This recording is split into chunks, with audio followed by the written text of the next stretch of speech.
Welcome to Accounting Brew, where boring numbers become your daily cup of clarity. Today's topic: what is owner's equity? Let's get started. Here's the textbook definition. Who writes this stuff? Let me put it simply. Your assets minus your liabilities equal your owner's equity. Imagine you open a coffee shop. You invest $10,000 as your startup capital. That money becomes part of your owner's equity because it's your own investment. After a few months, the coffee shop makes a $3,000 profit. You don't take the money out. Instead, you leave it in the business.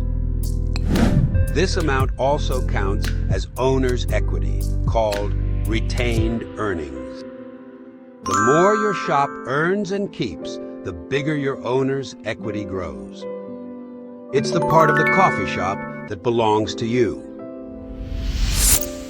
Many people mistakenly think owner's equity is just the money you earn, the profit. But owner's equity is more than just profit.